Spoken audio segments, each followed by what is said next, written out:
Welcome back Hafi academy YouTube channel. आज की जो हमारी वीडियो है वो है advantages and disadvantages of digital signal processing. तो हम डिस्कस करेंगे कि डिजिटल सिग्नल प्रोसेसिंग जिसका हमने एक प्रीवियस एक लेक्चर लिया है, ठीक है, उसके जो एडवांटेजेस हैं और डिसएडवांटेजेस हैं वो कौन कौन से हैं। तो फर्स्ट नंबर पे है एक्यूरेसी। तो ये जो इसका एडवांटेजेस, फर्स्ट एडवांटेज है कि ये इसके अंदर जो एक्यूरेसी रेट होता है वो हाई होता है, ठीक है।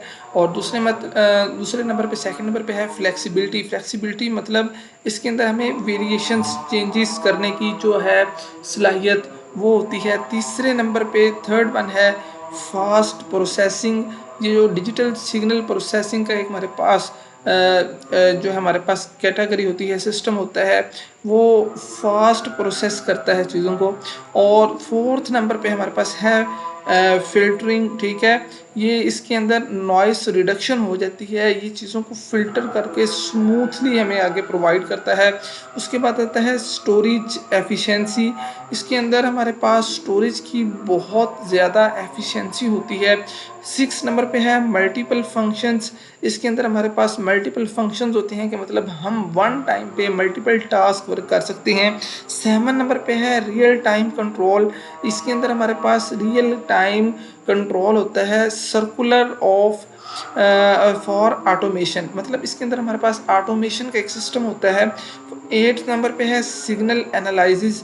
इसके अंदर हमारे जो है एडवांस टेक्निक्स अवेलेबल होती है जिसके अंदर हम अपने जो है सिग्नल्स को एनालाइज कर सकते हैं। 9th पे है हमारे पास सेकंड लास्ट जो है वो है एनर्जी एफिशिएंसी। ये एनर्जी एफिशिएंट होते हैं, मतलब बहुत ज़्यादा लो पावर जो है कंज्यूम करते हैं, जिसकी वजह से ये बैटरीज वगैरह पे भी चल सकते हैं।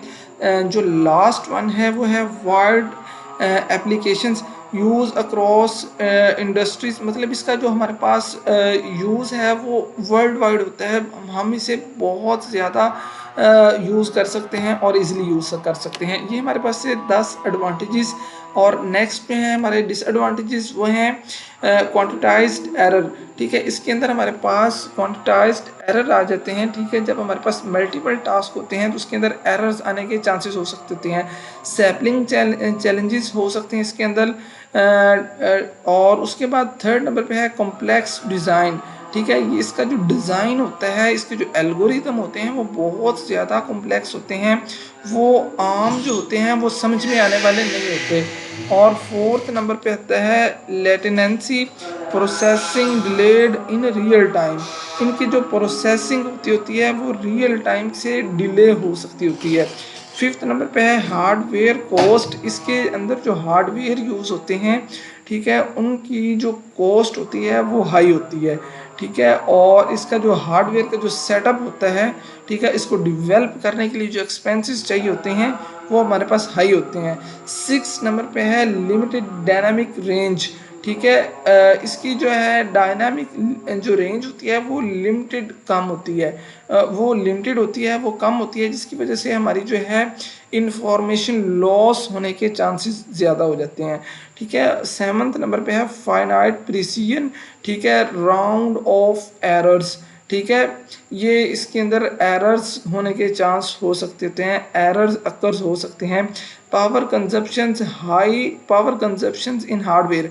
अब हम देखेंगे कि आप अभी हमने पहले बात की जो इससे पहले थी एडवांटेजेस में, वो थी ये लो पावर कंजप्ट करते हैं। जो डिजिटल सिग्नल्स होते हैं उनको थ्रो करने के लिए हमें लेस पावर चाहिए होती है, लेकिन जो उनके लिए हमारे पास हार्डवेयर के सिस्टम्स यूज़ हो रहे होते हैं उनके लिए जो हमारे पास पावर चाहिए होती है वो हाई पावर चाहिए होती है। और एल्गोरिदम कम्प्लेक्सिटी, इसके जो एल्गोरिदम होते हैं वो बहुत ज़्यादा कॉम्प्लेक्स होते हैं। इसको जो होते हैं हायर एफिशिएंट लोग, जो हायर एक्सपीरियंस लोग होते हैं वो इसको करते हैं। साइबर थ्रेट्स होते हैं इसके अंदर। तो ये थे आज के हमारा जो लेक्चर था, उसके अंदर इसके एडवांटेजेस और डिसएडवांटेजेस। होप सो कि आपको इसका अच्छे से समझाया होगा। आपको वीडियो अच्छी लगी तो वीडियो को लाइक करें, अपने दोस्तों के साथ शेयर करें और चैनल को ज़रूर सब्सक्राइब करें। Thank you.